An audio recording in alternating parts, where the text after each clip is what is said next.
చిక్కుడుకాయ కూర ఉడికిన తీరు, ఆ తాలింపు వాసన, రుచిగా హెల్తీగా ప్రోటీన్తో నిండిన ఈ కర్రీ అన్నంతోనూ రొట్టెలతోనూ చాలా బాగుంటుందండి.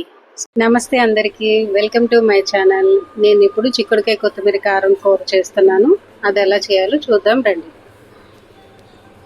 చిక్కుడుకాయలని ముక్కలు చేసి పెట్టుకున్నాను. శుభ్రం చేసుకుని గింజలు నీట్గా ఏమీ లేకుండా చూసుకుని కట్ చేసి పెట్టుకున్నానండి. దీనికి కావాల్సిన కొత్తిమీర, పచ్చిమిరపకాయలు కూడా పెట్టుకున్నాను. ఈ చిక్కుడుకాయల్ని కుక్కర్లో పెట్టి ఒక విజిల్ వచ్చేలా చూద్దాం.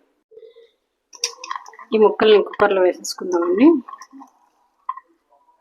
కొంచెం నీళ్లు పోసుకుందామండి. ఒక అర గ్లాస్ నీళ్లు పోసుకుని కుక్కర్ విజిల్ పెట్టేసుకుని ఒక విజిల్ రప్పిద్దాం.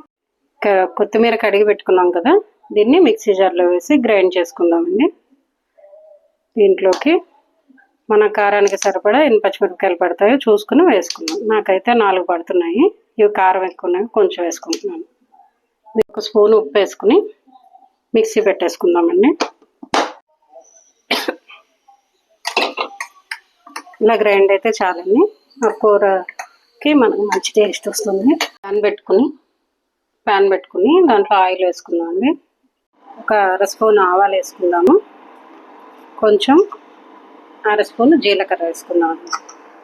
జీలకర్ర కొంచెం చిటపటలాడాక మనం తయారు చేసి పెట్టుకున్న కొత్తిమీర కారం ఉంది కదా, పచ్చిమిరపకాయలు, కొత్తిమీర, ఇది కూడా వేసేద్దాం.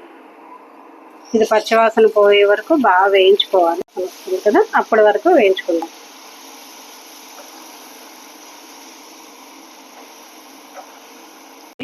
ఇప్పుడు మనం కుక్కర్లో ఉడికించి పెట్టుకున్న చిక్కుడుకాయలు ఉన్నాయి కదా, వాటిని ఈ కూరలో వేసేసుకుందాం. చూసారు, ఇలా ఉడికాయి కదా, ఇలా ఉడికితే సరిపోతుంది. ఇట్లా నీళ్ళతో పాటు ఇందులో వేసేద్దామండి. స్పూన్ ఉప్పు వేస్తున్నాను, అర స్పూన్ ఉప్పు వేస్తున్నాను. ఒకసారి కలిపేసుకుని మూత పెట్టుకుని ఒక 5 నిమిషాలు మగ్గించుకుందామండి. చూద్దామండి, కూర రెడీ అయిపోయింది. ఇంకా దీన్ని స్టవ్ ఆఫ్ చేసేసి సర్వింగ్ బౌల్లో తీసుకుందాం.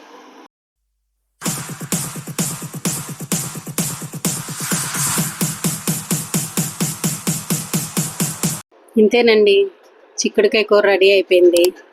దీన్ని బౌల్లోకి తీసి సర్వ్ చేసుకుందాము. ఇది వేడిగా అన్నంలో తింటే చాలా బాగుంటుంది. సింపుల్గా అయిన వంట అయినా కానీ చాలా అద్భుతంగా ఉంటుందండి. ఇదే మన ఇంటి వంట. ఈ వీడియో కనుక నచ్చినట్లయితే లైక్ చేయండి, షేర్ చేయండి, సబ్స్క్రైబ్ చేయండి. మళ్ళీ వచ్చి నెక్స్ట్ వీడియోలో కలుద్దాం.